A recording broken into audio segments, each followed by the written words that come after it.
Quiero leer en el libro de Hebreos, capítulo 6, versículo del 4 al 6.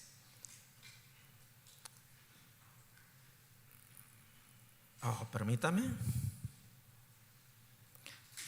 Tuve un problema acá que se me cambió todo. Por una razón se me cambió todo.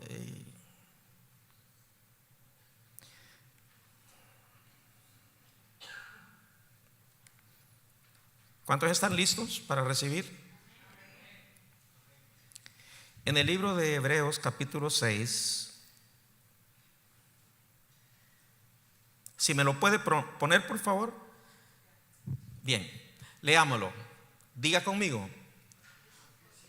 Y me lo deja por favor ese versículo. Diga, porque es imposible que los que una vez fueron iluminados y gustaron del don celestial y fueron hechos partícipes del Espíritu Santo, y asimismo gustaron de la buena palabra de Dios y los poderes del siglo venidero, y recayeron, diga recayeron, sean otra vez renovados para arrepentimiento, crucificando de nuevo para sí mismos al Hijo de Dios y exponiéndole a vituperio. Quiero que me ponga por favor el tema de esta tarde.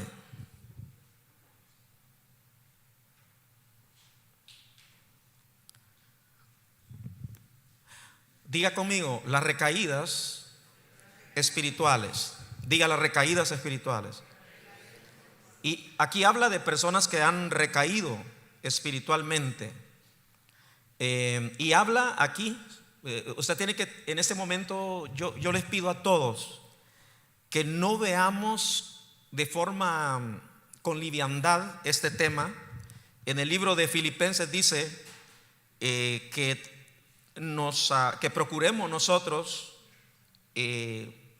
procuremos cuando hablamos del tema en materia de salvación, es uno de los temas más relevantes, son tan vitales para nuestra vida que no los podemos ver de forma trivial. Dice, ocupaos en vuestra salvación, dice en Filipenses capítulo 2, con temor y temblor. Eso significa no mires con trivialidad un tema tan importante como es la salvación. Entonces yo quiero tomarme un tiempo para tocar este tema, porque estos son de los temas cruciales en nuestra vida cristiana, ¿no? Y que lo que nosotros creamos con respecto a nuestra salvación, eso determina nuestro futuro eterno. Así que por favor pongan mucho cuidado. Y yo quería en esta hora tratar sobre este tema.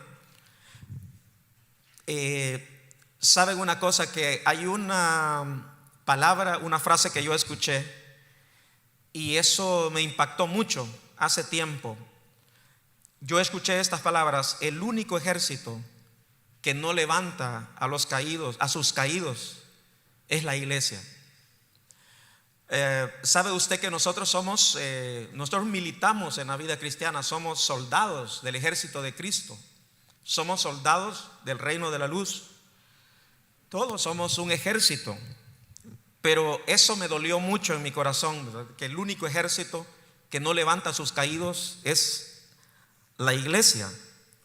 Y si hay algo que yo admiro en el ejército, en la vida del ejército, es ese sentido de compañerismo, que se crea una relación tan fuerte, un espíritu de unidad tan cercana, que lleva incluso a un soldado hasta dar su vida por rescatar y proteger se le llaman hermanos de armas, ¿no? Porque llegan a ser se llegan a querer tanto los soldados que son capaces de dar su vida para no dejar a su hermano abandonado o dejado atrás. Ellos son capaces de morir si es posible, pero no dejará a su hermano atrás. Y yo creo que la iglesia está muy carente de eso, ¿no? Porque todo lo que vemos nosotros ahorita en los medios de comunicación es atacando pastores, atacando hermanos, hablando quiénes usted cree que son apóstatas o herejes, quienes realmente no son nacidos de Dios, quiénes no son cristianos, quiénes no se van a salvar, quiénes van a ir al infierno y quiénes no. Nosotros nos creemos casi Dios, ¿verdad? Creemos que tenemos realmente la suficiente integridad moral, ¿verdad? Y nos creemos superiores como para poder decidir nosotros o emitir juicios de quién se va a salvar y quién no se va a salvar. Wow, y eso me parece realmente un atrevimiento, ¿verdad? Un irrespeto realmente a la soberanía de Dios. Pero vamos, por eso yo quiero tratar este caso de forma muy seria. Hay una película que yo vi hace tiempo, en inglés es We Were Soldiers, cuando éramos soldados.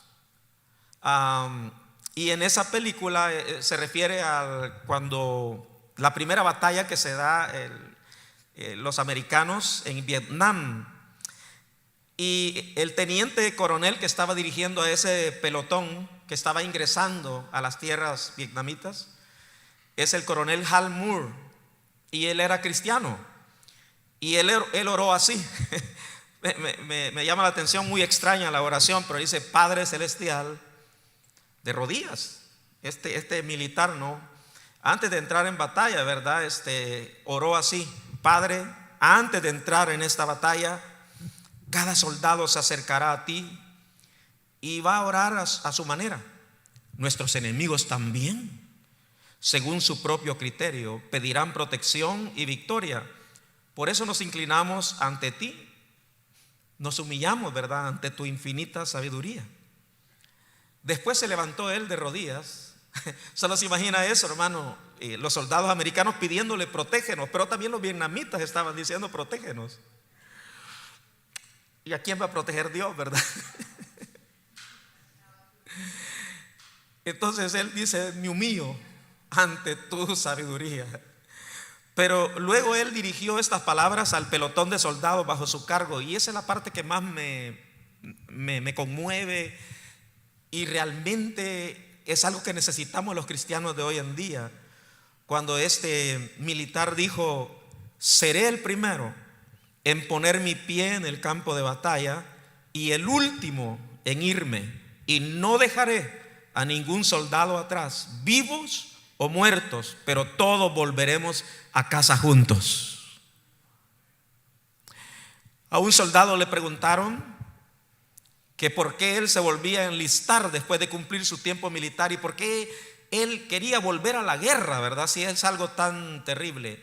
Y él decía: ¿tú lo haces por patriotismo, por ideales? Y él dijo: no lo hago por ideales. Me he dado cuenta que no lo hago ni por la patria, sino que nos hemos llegado a querer tanto y amar los compañeros en la guerra que yo regreso para poder luchar por ellos, por mi compañero. Entonces, cuando yo veo eso, hermano, es algo que, porque nosotros mismos a veces nos atacamos. Este hermano anda en la carne. Pastor, expulse a esa hermanita. Todos hablamos y somos así, de forma tan, somos los jueces más implacables y crueles, ¿no? Por favor, pastor, ¿cómo usted está tolerando el pecado? Échelo de la iglesia. Mire, si a alguno de ustedes yo los pongo de pastor en una iglesia, me acaban la iglesia en un ratito. Así me dijo un hermano: pastor, yo no soy tolerante. Yo, de verdad, si yo fuera pastor, me dijo, la iglesia ya la tuviera vacía, me dijo. Pero necesitamos nosotros conocer el corazón de Dios. Entonces yo escuché, me pone por favor nuevamente el versículo que leímos. Entonces este versículo lo tomó como base un pastor, que él estaba tratando de demostrar con este versículo y que le refutaran, ¿no? Que un cristiano puede completamente perder la oportunidad de arrepentirse y perder su salvación. Entonces él leyó este pasaje, ¿verdad?, que leímos. ¿Cuántos se le pusieron atención a ese pasaje?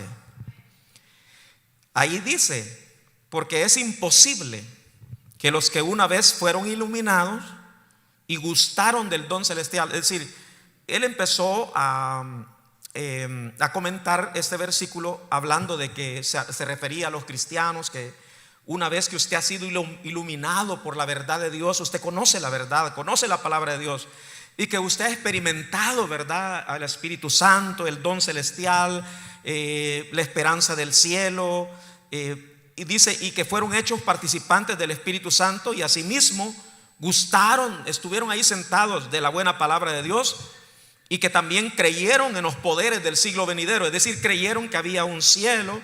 Pero luego dice, y fueron, dice, y recayeron. Diga conmigo, y recayeron.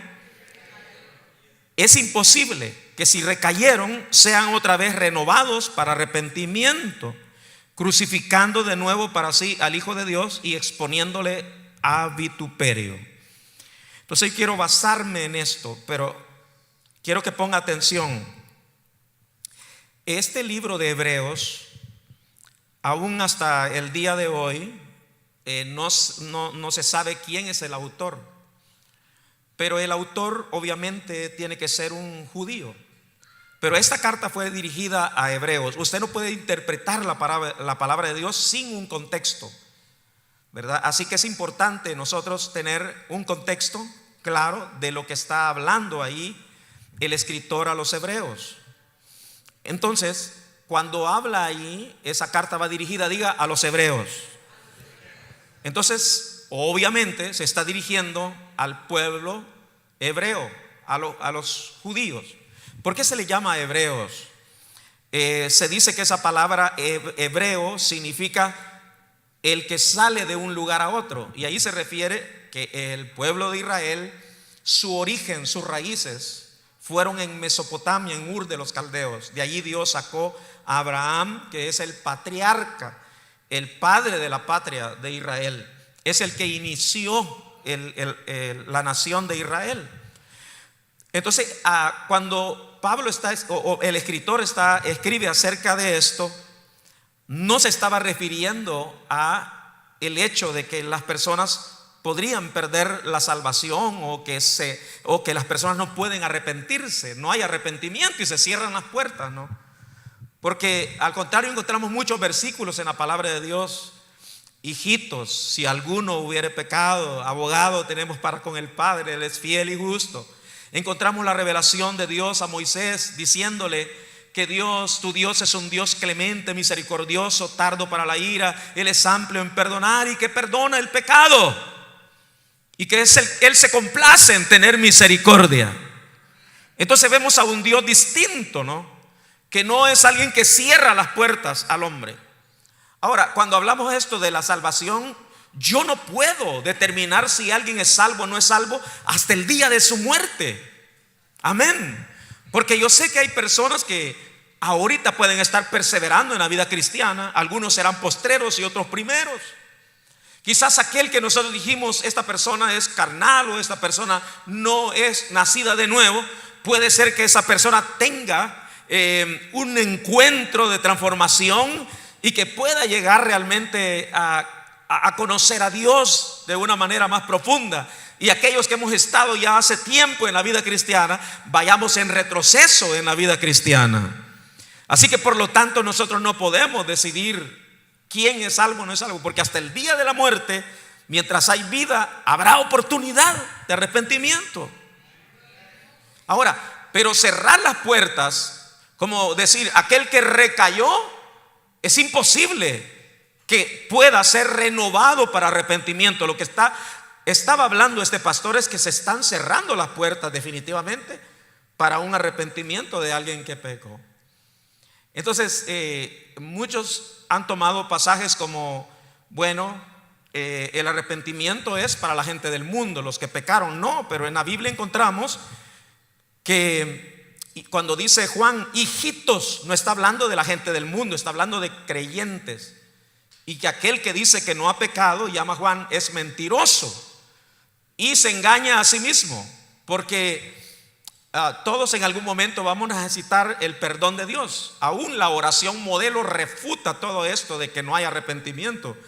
Cuando Jesús dijo, oraréis así: Y dice, ¿verdad? Padre, perdónanos nuestras deudas. Amén. Y cuando uno ora, ora todos los días. Cuando uno ora al Señor, tiene que orar todos los días. Y todos los días la oración lleva ese elemento que es perdón, Señor. Amén. Yo escuché a un cristiano que también decía, ya no necesita que le estemos diciendo perdón a cada rato, porque ya nos perdonó en definitiva en la cruz. Ya nos perdonó nuestros pecados pasados, presentes y futuros. Y si bien es cierto, Dios puede perdonarnos, pero usted necesita confesar y arrepentirse. Amén. Entonces yo creo que todas las mañanas que uno se levante tiene que pedir perdón. Así que una persona que me diga, mira, es que el que cayó ya en pecado ya no puede arrepentirse. Yo digo, si todos los días, si nosotros somos sinceros y nos ponemos las manos del corazón, sabemos que no hay nadie perfecto aquí en este lugar. El pecado, Dios no mira pecados capitales ni veniales como muchos lo enseñan, porque para Dios todo pecado ofende a Dios. Ya sea que es homosexual, fornicario, adúltero, o si es también una persona que tiene envidia, celo, que ofende a su hermano o que no perdona, es pecado delante de Dios. Entonces, en realidad todos necesitamos, incluso hoy que está usted sentado ahí, debería de haber venido a la iglesia y al solo venir decirle, perdóname, Señor, y me arrepiento de todo pecado que haya cometido, porque el enojo es pecado, la ira es pecado, el murmurar contra otro hermano es pecado, los pensamientos sucios, perversos en la mente son pecado. Nadie lo ve, pero sí somos pecadores y necesitamos arrepentimiento de continuo. Gloria a Dios. Bueno, no sé si está de acuerdo conmigo en esta hora. Y si no, usted se va a levantar y va a decir, no, lo que está diciendo el pastor no es verdad. Ok. Entonces, ¿a qué se refiere ese pasaje de Hebreos? Lo que se está refiriendo allí es que en ese momento muchos judíos que profesaban y eran practicantes de la fe judía, porque la fe de los israelitas es una fe judía, son judíos, la religión judía, ¿verdad? Ellos creían en la ley de Moisés y que para ser salvos tenían que guardar las ordenanzas de Moisés y que no había otro medio de salvación, ¿verdad?, que guardar los mandamientos. Y luego nos damos cuenta que nadie en esta tierra puede guardar los mandamientos de Dios, es imposible.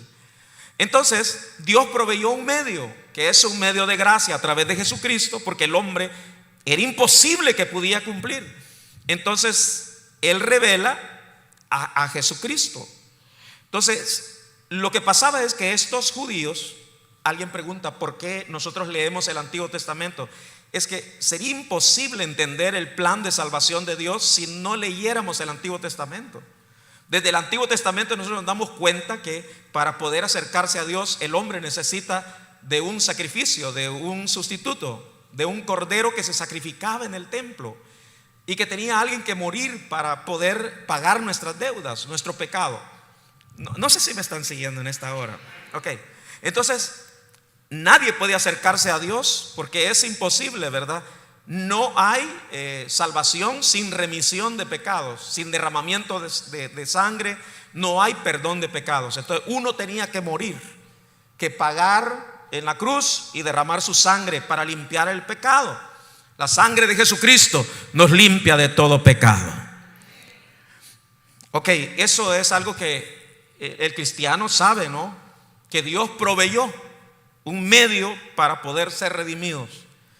Ahora, estos judíos se habían convertido, pero estando ya dentro de la iglesia, ahí en el tiempo que Dios comenzó a salvar a los creyentes, ahí habían fariseos, habían principales que conocían la ley de Moisés en la sinagoga, pero que estos hombres, una vez dentro de la iglesia, para ellos fue casi imposible como poder entender el plan de salvación, porque desde niños a ellos les habían enseñado que para poder llegar a Dios había que estar bajo ese sistema de legalismo y guardar estrictamente la ley.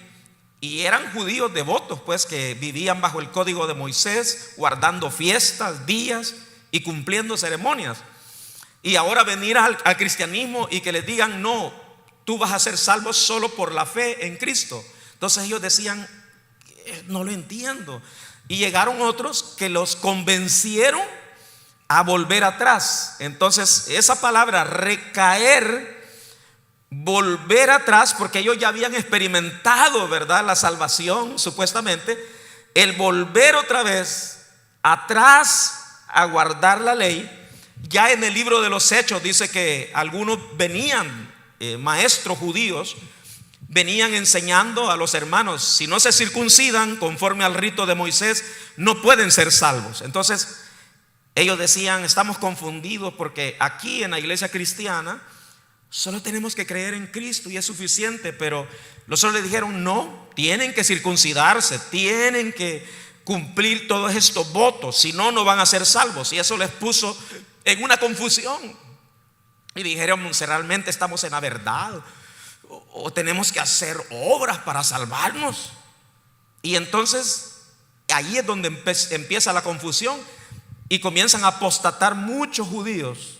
Se salieron de las iglesias y empezaron a irse. Entonces la pregunta es: ¿por qué dice el escritor que es imposible que los que estuvieron aquí y que gustaron del don celestial, que oyeron la palabra, que recibieron el don del Espíritu Santo y que estuvieron en el camino del Señor, ya no puedan ser renovados, que ya no puedan volver a arrepentimiento? Porque la única forma que una persona pueda ser salvo es a través del sacrificio de Cristo. Ahora, si ellos lo rechazaron y volvieron otra vez a la ley de Moisés, entonces ahí ya no hay oportunidad, porque ellos creían que por las obras podían ser salvos, no por la fe en Cristo.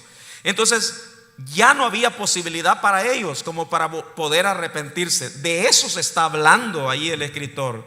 No está hablando de todos los creyentes que vienen a la iglesia y que si pecas, cuidado, entonces ya no hay arrepentimiento, te vas a ir al infierno. No, no está diciendo eso. Está diciendo a los judíos que si ustedes rechazan a Jesucristo y la salvación por medio de la gracia de Jesucristo, entonces para ustedes ya no habrá posibilidad de arrepentirse, porque la única manera de arrepentirnos y volvernos a Dios es a través de Jesucristo. Pero ustedes están pensando volverse a las obras de Moisés, y nadie será salvo por cumplir las obras, la ley de Moisés. Eso es lo que está diciendo ahí el escritor. ¿Está conmigo en esta hora? No sé si irme más profundo, pero voy a tocar otra parte que son pasajes bien oscuros para muchos que leemos y preferimos pasarlos por alto. Pero le voy a leer otro. Primera de Corintios capítulo 5, versículo 4 al 5. Vamos a ver qué es lo que dice ahí. Primera de Corintios 5, del 4 al 5. Diga conmigo: en el nombre de nuestro Señor Jesucristo, reunidos vosotros y mi espíritu, con el poder de nuestro Señor Jesucristo, el tal sea entregado, diga, a Satanás para destrucción de la carne, a fin de que el espíritu sea salvo en el día del Señor. Muchos quizás ni hemos leído estos versículos, o quizás al mirar entendemos qué es eso. ¿A qué se está refiriendo el apóstol Pablo aquí? Entonces ahí lo que se está refiriendo, nuevamente volvamos al contexto. Lo que ocurrió ahí es que un hermano de la congregación en la iglesia de Corinto resultó que se estaba acostando, o sea, teniendo sexo, cometió incesto, porque estaba durmiendo con la esposa de su papá. Entonces, cuando a este se le reprendió por eso, este que era un cristiano, pero que él cayó en ese pecado, ¿no? y se le llamó la atención y todo, y esta persona reincidió en su conducta, ¿verdad? Él no quiso arrepentirse. Entonces Pablo toma una decisión y él dice: el tal perverso sea lanzado, sea quitado de entre vosotros. Ahora vamos a hablar de esto, porque yo voy a hablar incluso acerca de cómo se trata cuando una persona ha pecado. Podemos tratar esto mucho. Yo sé que muchos cristianos están lidiando con la acusación, la condenación, que si él ha cometido el pecado que no se perdonará nunca, o yo he cometido el pecado de blasfemia que dice que nunca le será perdonado. También Juan habla de que hay pecados que no se debe orar por la persona porque es un pecado de muerte, así que no ores porque Dios no te va a oír. Y así muchos cristianos vivimos bajo la acusación y el dedo amenazador del enemigo, porque la Biblia dice que Satanás es el acusador de nuestros hermanos, que está acusándonos día y noche delante del trono de Dios. Está acusándonos siempre, está poniéndonos en mal siempre delante de Dios. Mira, ese no merece, mira, ese no merece que tú lo bendigas, mira, ese anda en mal. Y muchos en la mente hemos creído a la mentira de Satanás. Entonces, ¿qué es lo que está hablando aquí, no? Cuando habla de tomar una posición así tan extrema, como de decirle a un cristiano: lo entregamos a Satanás. Pero aún en ese caso tan extremo, imagínense que se estaba cometiendo ese pecado, dice: el tal, dice, delante y con el poder de nuestro Señor Jesucristo, el tal se ha entregado a Satanás para destrucción de la carne. Fíjese, yo primero le pedí a Dios: ¿será que estoy hablando muy profundo a cambio de tema? Porque a veces a nosotros nos gusta solamente el mensaje evangelístico, así, amén, recibo. Pero ¿cuántos están recibiendo? ¿Cuántos están interesados en esto? Ok. Primero, entonces, esta persona permanecía, como dijimos, impenitente. Se le llama a una persona que no se arrepiente y sigue de forma deliberada, con alevosía, sigue pecando. Siguió pecando con su madrastra y no le importó. Entonces vino Pablo y dijo: no, esa persona en la iglesia no puede estar, porque no puede, estamos manchando el nombre de Dios. Y entonces dice: el tal se ha entregado a Satanás. ¿Qué significa eso? No es que Pablo está diciendo: vete al diablo, te echo al diablo, no, sino que lo que se entiende es que el Dios de este siglo es Satanás. O sea, está hablando del mundo, ¿no? Este mundo en que vivimos nosotros está dominado por Satanás. Cuando estaba hablando Pablo, el tal se ha entregado a Satanás, es: ok, vuélvete al mundo si eso es lo que quieres, pero no puedes estar en la iglesia cometiendo esa perversidad.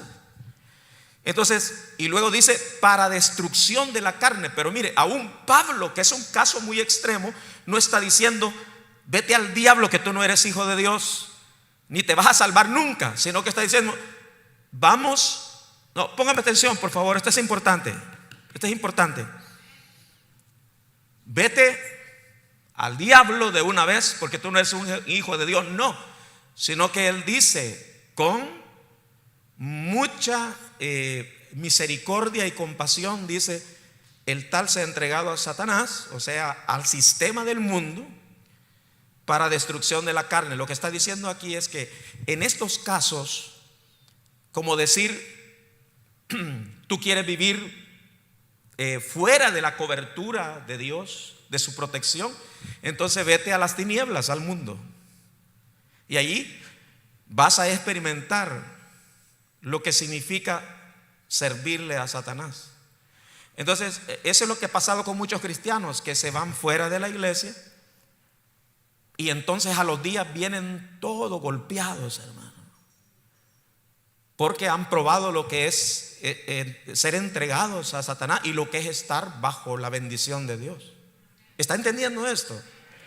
uno llega a entender lo que es estar sumiso, humillado bajo la mano de Dios, y lo que significa es estar allá en el mundo. ¿Quieres estar allá en el mundo? Pues vas a ir a experimentar, a probar un poquito de medicina amarga. Y cuando vengas, si es que regresas, estoy diciendo, si es que regresas vivo, vas a venir con muchos ayes en tu carne. Quizás vas a venir hasta enfermo, golpeado, accidentado, te pasó de todo. Hasta con SIDA puede venir. Porque pudo haberse estado echando con mujeres, con homosexuales y todo, y viene arrastrado otra vez a la iglesia. Pero aún así dice, lo vamos a echar a Satanás para que se destruya su carne. Es decir, que su carne, su vida sea tratada. Y luego que dice, a fin de ¿qué? Que el espíritu sea salvo en el día del Señor. Eso es lo que muchos decimos a veces. A veces decimos de cristianos que están en las iglesias y están pecando, ¿no? Y uno dice, wow, esta persona, a menos que vaya al mundo y sea tratada y que el Satanás lo sacuda, ¿no? Y que venga así todo con cicatrices, todo golpeado, ahí va a venir otra vez, pastor, hoy sí he venido para entregarme a Dios, definitivamente. Ahora, ¿cuántos entendieron esto que estoy hablando ahorita? Ok. Llegó un momento en que Pablo dijo, porque ya todos los hermanos lo habían reprendido a este hermanito, ¿verdad? Pero este es un caso de alguien que estaba en pecado. Y entonces dice Pablo, dice, ya basta esta reprensión. Dice, ahora debemos perdonarle y consolarle para que no sea consumido de demasiada tristeza. Así que, hermanos, vuelvan a confirmar el amor con él. Vuelvan nuevamente a traerlo a la iglesia. Amén. Pero no lo dejen afuera, porque hoy viene golpeado el hermano, porque Satanás en el mundo lo revolcó, lo maltrató, y ahora va a venir a la iglesia más sensible, con más necesidad. Y ahora es el momento de perdonarlo. Amén. Gloria a Dios. Así que de una vez nunca diga, este hermano se fue de la iglesia, allá anda en el mundo.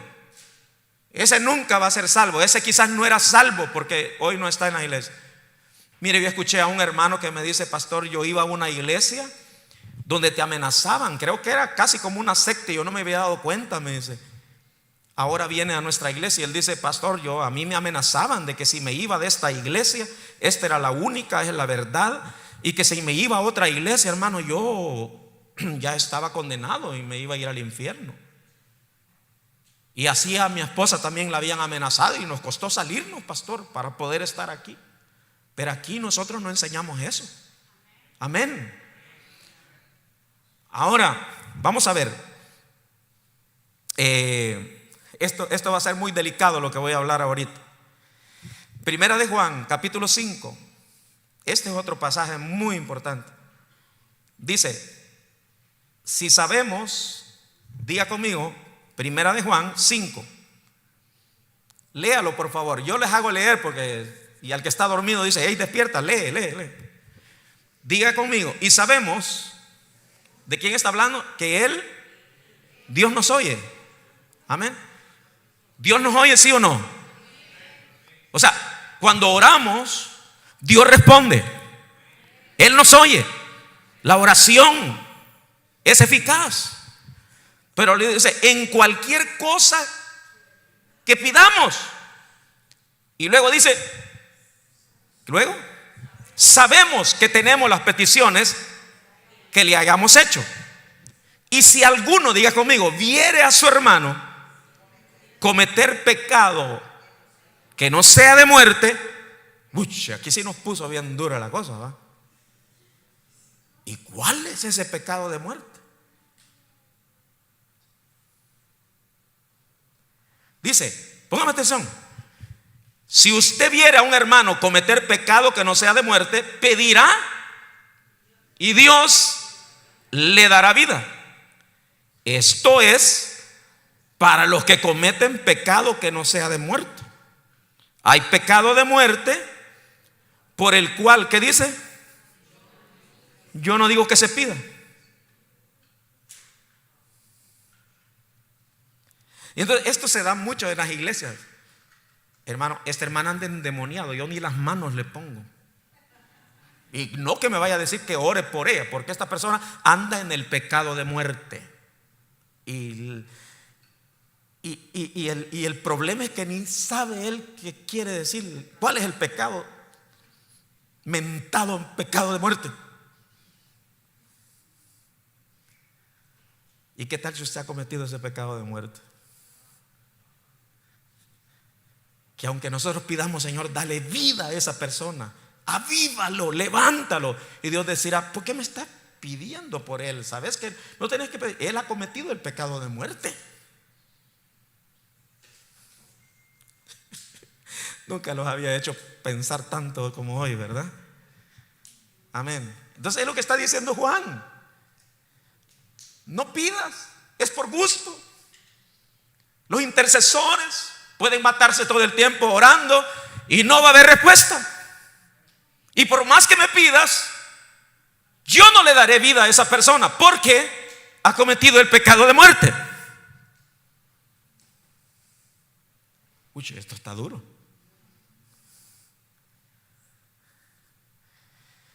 Fíjese que yo puedo orar por toda persona que pase al frente. Yo no tengo miedo a que, este me va a pasar un demonio. No lo toco porque este me va a pasar, me va a contaminar mi espíritu. No, yo oro por todos. Pónganme atención aquí. Amén. De un aplauso pues al Señor.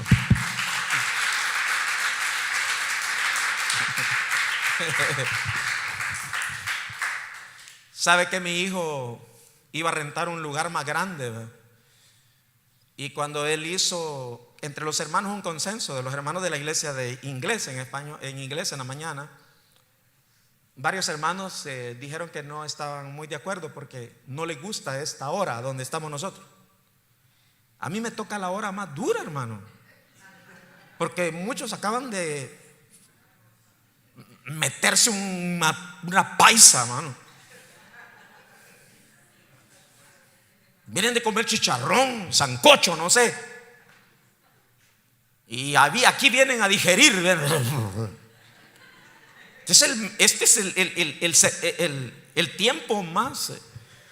A mí no me han dado el tiempo premium.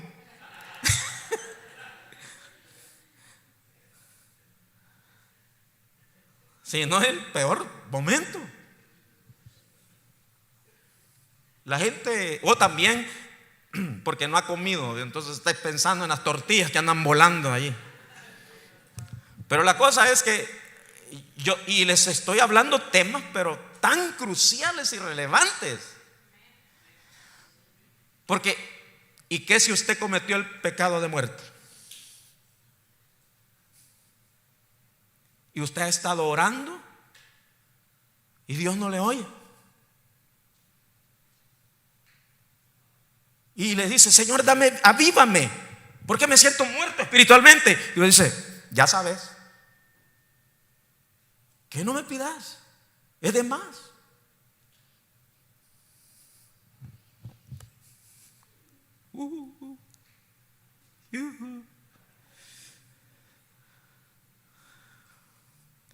Voy a ir a un hermano que ora poderosamente, hermano, que es ungido.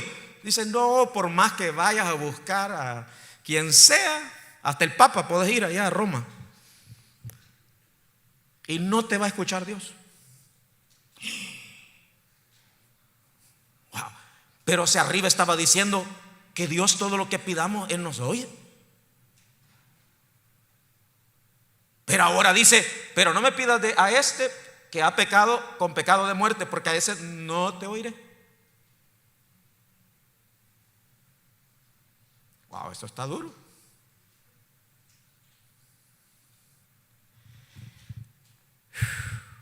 ¿Cómo resolvemos esto? Pastor, díganos. Vamos, diga, pastor, enséñanos. Okay. ¿Cuál es ese pecado de muerte? Wow. Entonces, vamos a leer todavía. Primera de Juan, capítulo 3, porque estamos siempre hablando de que para interpretar un versículo necesitas contexto. Y aquí estamos hablando del mismo libro de Juan. Juan mismo está hablando y vamos a ver el contexto. Primera de Juan, capítulo 3, versículo 14 al 15. Leamos. Primera de Juan, capítulo 3. Vamos todos leyendo. Lea fuerte, en alto, para que el que está a la par también se anime. Diga: nosotros sabemos que hemos pasado de muerte a vida. ¿En qué? ¿En qué sabe usted que ha pasado de muerte a vida? En que amamos a los hermanos. Y luego, ¿qué dice? El que no ama a su hermano,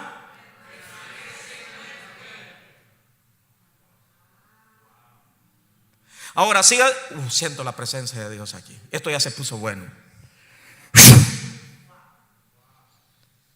Sabe que cuando yo iba a dar este tema, el Señor me dijo: te va a costar, pero tienes que darlo. Y el Señor me dijo: esto es cuestión de vida o de muerte.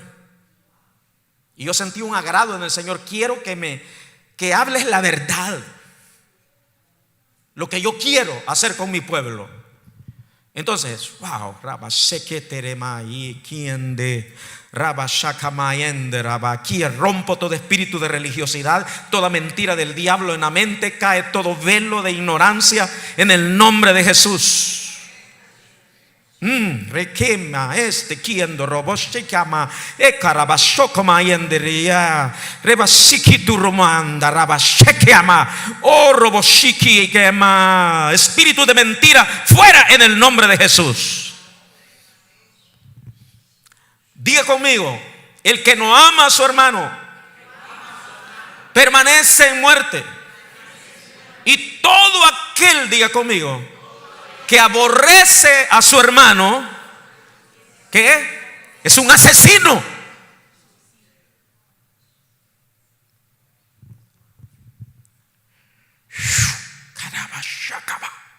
Te quiere mandar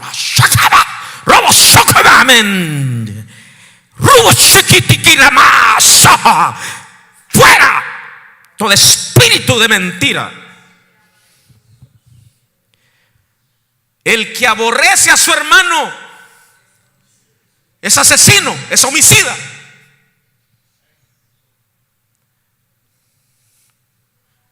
Hay muchas formas de matar a una persona. Un esposo que le dice palabras donde hay violencia verbal, física, emocional, hay manipulación, está matando en vida a esa persona. Cuando usted está diciendo calumnias y destruyendo la reputación de otra persona que no está presente, está destruyendo a una persona, lo está matando. Y luego, ¿qué dice?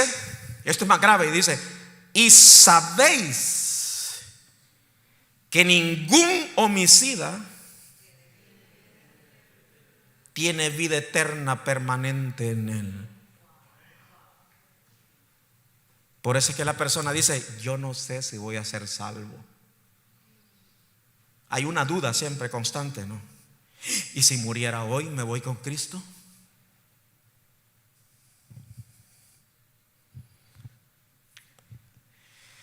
¿Sabes una cosa que yo escuché a un pastor? Y yo me baso mucho más en la palabra de Dios que en experiencias que haya pasado un hermano. Y en algún momento llegué como a cuestionar y a dudar lo que está hablando este pastor. Un pastor muy, muy sincero, pero que tuvo la oportunidad de ir al cielo. Y sé que vio ahí a cristianos y a pastores también, que él conoció en vida, que ya habían partido con el Señor, supuestamente estaban vivos.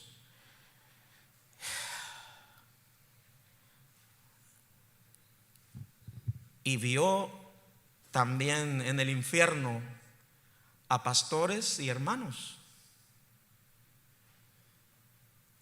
Y él le dijo: Señor, pero ese pastor ganó muchas almas. Esos hermanos yo los conozco. Si ellos te aceptaron en su corazón, ¿por qué pueden estar aquí, Señor, y no en el cielo? Y le dijo: falta de perdón.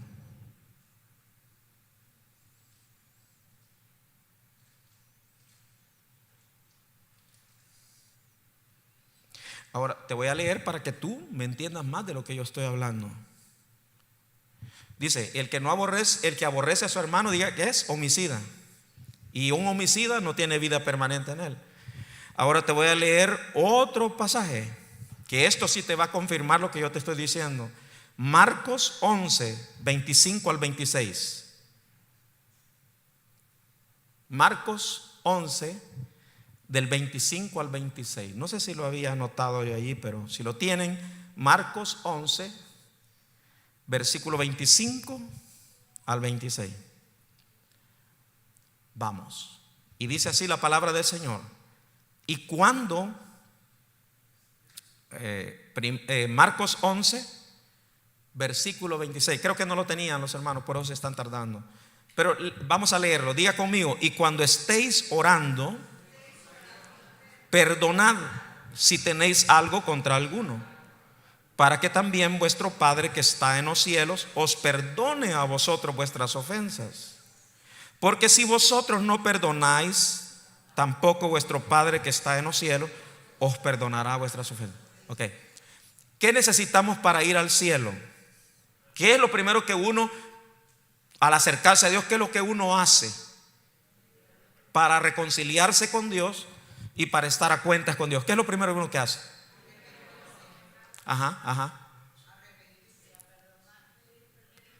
Pedir que Dios te perdone, porque sin perdón de pecados no hay salvación. Ok. Pero el Señor en ese momento te dice: ok, ¿quieres que te perdone a ti? No puedo, porque si tú no perdonas a tus hermanos, no hay perdón. Perdóname, pero el cielo se cierra. O sea, yo veo esto tan grave, ¿no? Si esto se enseñara en las iglesias, yo creo que no tendríamos, porque yo he visto este video en YouTube, pastores y diáconos dándose de reata ahí en la iglesia, hermano, y entre hermanos dándose duro ahí.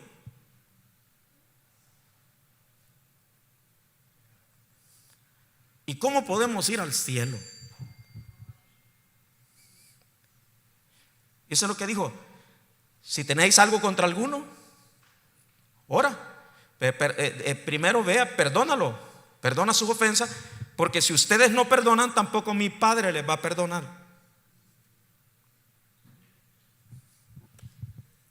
Entonces el problema no está en Dios, que Él no quiera, sino en nosotros. Los que estamos cerrando el cielo somos nosotros. Perdone. ¿Y cómo puedo saber, pastor, que yo he perdonado? Es que ya no siento dolor cuando veo a la hermanita que se acerca a mí, cuando veo a mi esposo, yo ya no siento odio por él. Que cuando menciono a tal hermano, a tal persona, siento aquí, hermano, que hasta se me hace el ojo así, se me va la boca de un lado. Yo no puedo disimular que esa persona me cae mal.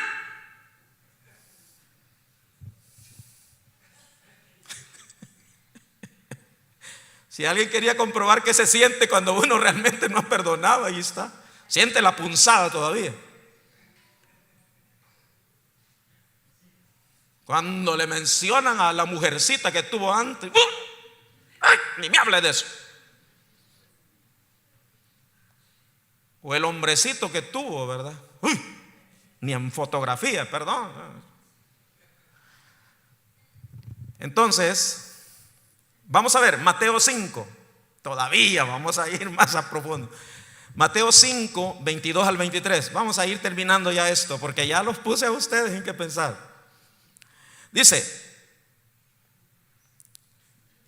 diga conmigo, San Mateo 5, versículo 22. Pero yo digo, Mateo 5, si usted tiene el teléfono ahí también puede verlo, 5, versículo 22 al 23. Pero yo os digo que cualquiera que se enoje contra su hermano, ¿qué? ¿Qué será qué? Ay, hermano, yo tengo problemas comunes, son chiquilladas en mi matrimonio. No, si se agarran hasta del pelo, se avientan por allá. Y entonces dice, pero yo digo que cualquiera que se enoje contra su hermano, ¿qué? ¿De qué? Vaya. Ay, hermano, pero todos nos enojamos.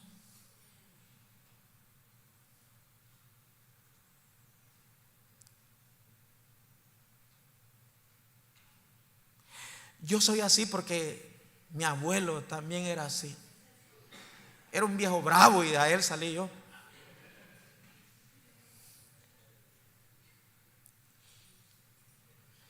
¿Sabe usted, hermano, que el único pecado, y la Biblia dice que en el enojo no actúa la justicia de Dios? Es que una persona enojada puede ser capaz de matar hasta su propia mamá. Eso es diabólico. Entonces diga conmigo, y cualquiera que diga necio a su hermano será culpable ante el concilio. Y cualquiera que le diga fatuo quedará expuesto al infierno de fuego. Por tanto, si traes tu ofrenda al altar y allí te acuerdas de que tu hermano tiene algo contra ti, deja tu ofrenda y ve a reconciliarte con tu hermano. Vamos a ver, primero, quien se enoje contra su hermano, dice la Biblia, será culpable de juicio. Número 2, quien humille la dignidad o dañe la reputación de su prójimo con palabras o acciones es culpable de juicio y quedará expuesto al infierno. Por eso las personas dicen, es que yo no he sido capaz de perdonar, cargo amargura, raíz de amargura, enojo, resentimiento. Y hermano, emocionalmente no me siento bien, yo siento ataques demoníacos, siento en la noche que no puedo dormir, siento, pastor, es que tiene el infierno abierto. Ahí dice que la persona está expuesta al infierno. Los demonios entran y salen como si fuera su casa. Y también que está expuesto al infierno.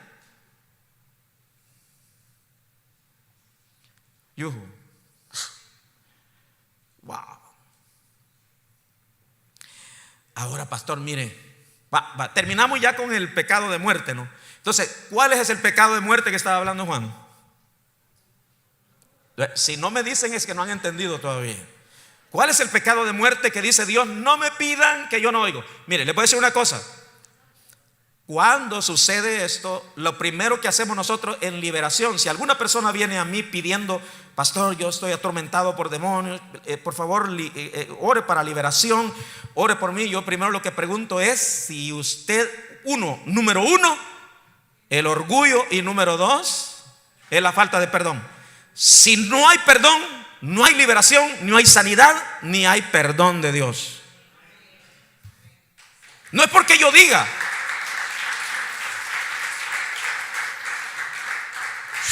Wow, siento la unción de Dios aquí. Aunque ustedes no me reciban el mensaje. Yo dije, algunos podían hasta levantarse e irse, no me gustó. Pero yo siento el respaldo de Dios aquí. Y es más, algunos van a sentir hasta deseos de ir a vomitar a su casa. Porque esas son puertas abiertas a demonios que le están atacando en su vida. Si usted perdona ese momento, va a venir la liberación para usted. El cielo se va a abrir a su vida. Y lo que no le estaba escuchando Dios, Dios comenzará a escucharle. Wow. Siento una unción aquí. Se está rompiendo algo en el mundo espiritual. Amén. Se está rompiendo. Wow. Siento una presencia de Dios. Ok. Pastor, mire, ¿saben una cosa? Que cuando yo era niño, porque un niño es curioso, metido, ¿no? Y me metí a una iglesia católica y estaban repartiendo hostia. Y yo de niño pasé, pero la cosa es que el cura me dio la hostia y yo me la tomé. Y cuando llego a la casa le dije, mamá, fíjate que fui a la iglesia y tomé la hostia. Y viene mi mamá y me dijo: te vas a ir al infierno, me dijo. ¿Y por qué, mamá? Es que me dijo: usted no ha pasado la primera, ni la segunda, ni comunión. No sé ni qué diablos es eso, pero la cosa es que usted tiene que pasar primero la primera y segunda comunión para poder tener derecho a tomar la Santa Cena o la hostia, ¿no? Mire, hermano, ese día yo sentí que mi vida se apagó y empecé a sentir un gran miedo a Dios, miedo a los demonios, miedo a todo. Me arruinó mi mamá, me arruinó la vida. Y yo empecé a caminar en un miedo y dije yo: ¿será que Dios ya nunca me perdonará?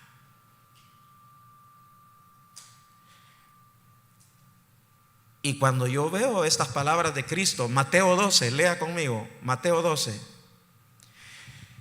versículo 31 de Mateo 12, vamos a leer. Ya vamos aterrizando, ya vamos finalizando, perdón. Mateo 12. Hoy en la tarde me toca predicar también a mí, me van a traducir. En el servicio de la tarde tenemos un servicio y generalmente siempre predica mi hijo, pero hoy me han dado la oportunidad de predicar. Si sabe de alguien que no pudo venir a esta hora, pero que puede venir al servicio de las 5, ¿verdad? O sea, de las 6, dígale: ven, porque va a haber traducción. Vamos a ver lo que dice ahí. Por tanto os digo, lea conmigo: todo pecado y blasfemia será perdonado a los hombres, mas la blasfemia contra el Espíritu no le será perdonada. Cualquiera que dijera alguna palabra contra el Hijo del Hombre le será perdonado, pero el que hable contra el Espíritu Santo no le será perdonado. Diga: contra. Diga: contra. Contra. No le será perdonado ni en este siglo ni en el venidero. Esto lo voy a añadir yo porque está en el mismo capítulo. Dice: Jesús dijo: mas yo os digo que toda palabra ociosa que hablen los hombres, de ella darán cuentas en el día del juicio, porque por tus palabras serás justificado y por tus palabras serás condenado. Entonces, pastor, ¿qué es en realidad? Porque uno se comienza a preguntarnos. Por eso uno tiene que crecer y ser maduro en la vida cristiana. Dice que los que no son maduros no saben discernir entre el bien y el mal. Entonces nosotros tenemos que aprender a discernir, porque hay personas que se sienten hasta condenadas porque van a una iglesia donde un pastor puso reglas, mandamientos de hombres y doctrinas de hombres, y él cree que todo es pecado, ¿no? Y todo piensa que es pecado y piensa que todo peca por todos lados porque los pastores le han prohibido tantas cosas, pero esos son mandamientos de hombres. Uno debe saber qué es este pecado de blasfemia, ¿no? Porque la palabra blasfemia literalmente significa, ¿verdad?, una ofensa, una palabra de ultraje en contra del Espíritu Santo. Si yo le pregunto a cada uno de los que estamos aquí, hermanos, mire, nosotros estamos en la iglesia por gracia, no porque teníamos cara bonita y que éramos las personas más cultas, más santas, y que por eso Dios nos escogió, los voy a meter en una iglesia. No, muchos de nosotros venimos no porque dijimos: yo quisiera algún día ser cristiano evangélico y estar diciendo aleluya en la iglesia. No, nadie dijo eso. Al contrario, lo que hacíamos era burlarnos de todo lo que los evangélicos hacían, ¿sí o no? Me incluyo yo. Y si usted tiene el valor y no es mentirosa y mentiroso, usted va a decir: sí, pastor, es verdad. ¿Cuántos de los que están aquí algún día se burlaron de alguna manifestación u obra del Espíritu Santo en las iglesias? Mire pues lo que hacen en YouTube. Se ríen si el hermano se fue para atrás, o se cae para adelante o es para atrás, dicen. Si es para adelante es que está bien, dice. Si es para atrás es del diablo.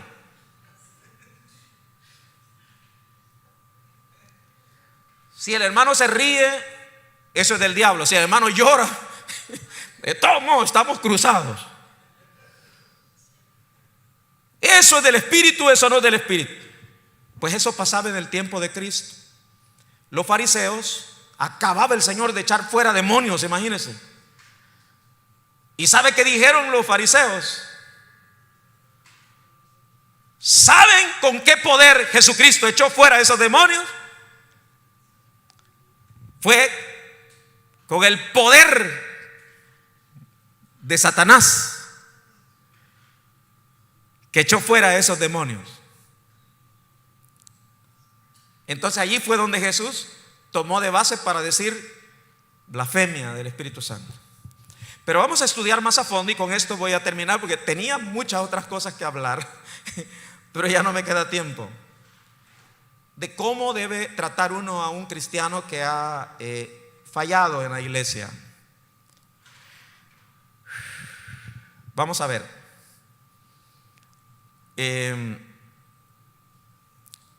La pregunta sería: pastor, ¿qué es la blasfemia contra el Espíritu Santo? Y fíjense que hay que tomar en cuenta esa palabra, en contra.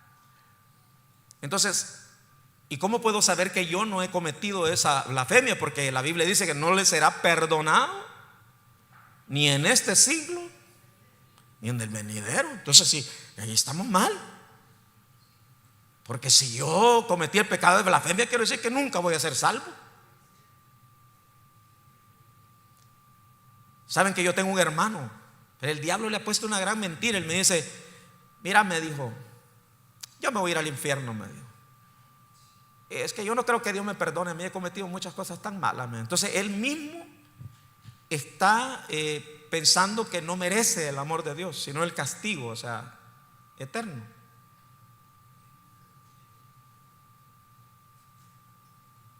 Entonces la pregunta es: ¿será que yo soy de esos?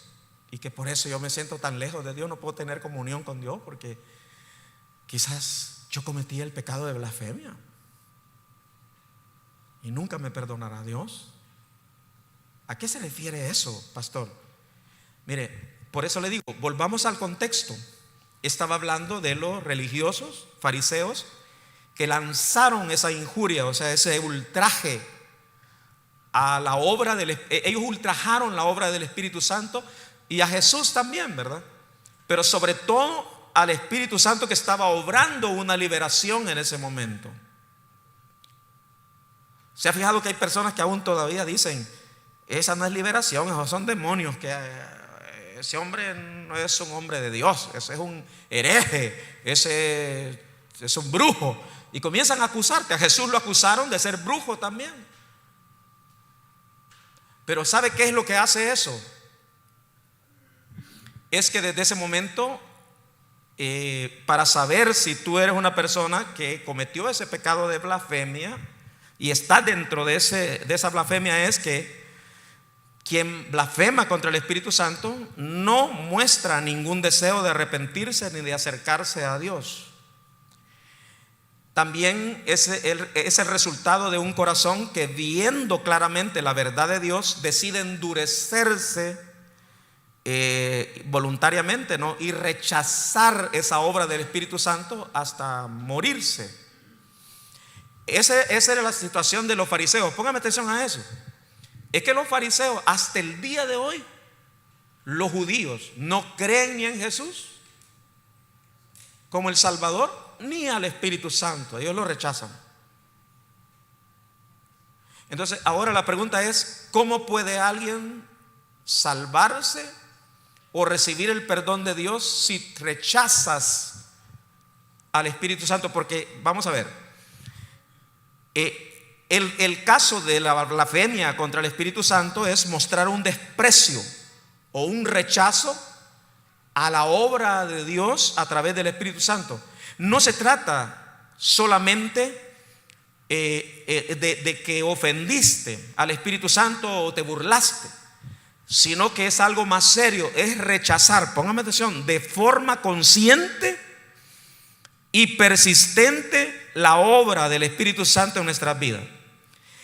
¿Por qué una persona no puede ser perdonada? Porque el Espíritu Santo es el único agente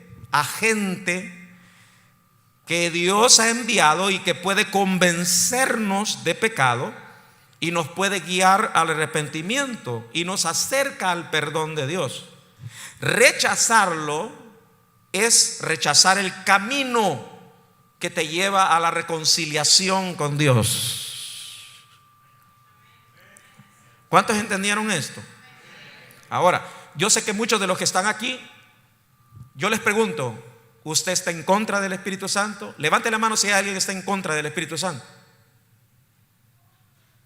Vaya, gracias a Dios. ¿Cuántos creen en la obra del Espíritu Santo?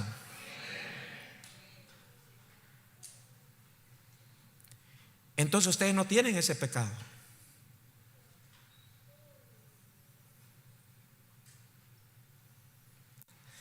Ya algunos hasta se alegraron, hasta respiraron así, gracias.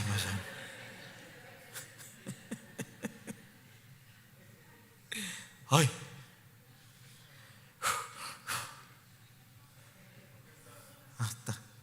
Hasta hizo la digestión, ¿no?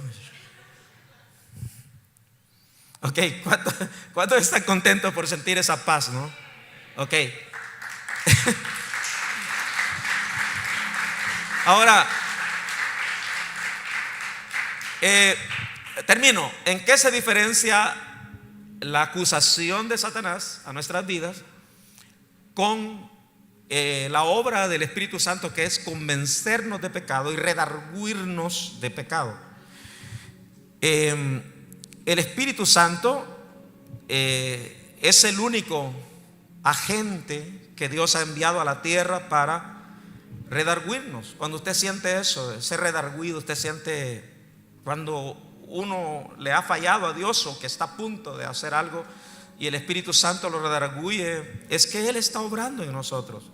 Pero los fariseos ya no sentían eso, porque ellos ya habían resistido y rechazado rotundamente al Espíritu Santo. Y por esa blasfemia es que muchos de esos fariseos nunca creyeron en Dios, ni se acercaron a Dios. Murieron y nunca se acercaron. Pero si tú todavía sientes que el Espíritu Santo te toca, y cuando vas a una iglesia, aunque no seas cristiano, pero sientes un respeto, y cuando alguien te dice, mira, esos evangélicos son del diablo, y usted todavía dice, mira, respetá un poquito porque los padres a uno le enseñaron, hijo, respete las cosas de Dios, las cosas divinas. Usted no hable así como otros hablen, sino que uno dice, yo creo que Dios existe y que el Espíritu Santo es real. Amén. Si todavía tú dices, yo sé que el Espíritu Santo todavía me habla y habla mi conciencia y me hace sentir que yo necesito ir a Jesús, es que tienes vida. Amén. Mire, voy a ver, hay muchas relaciones que se van hoy a perdonar y que el enemigo está operando en sus vidas, y que por eso la oración no ha tenido efecto, ni Dios los ha sanado, porque hay falta de perdón. Quizás tú dices, yo ya siento quizás resentimiento, odio contra mi pareja. Señor, ayúdame. Yo no quiero permanecer en muerte. Yo no quiero, Señor. Yo quiero la vida. Yo quiero que el cielo, Señor, se abra. Yo no quiero vivir todo el tiempo resentido. Perdóname. Perdona mis deudas, Padre, como yo también perdono a los que me han ofendido.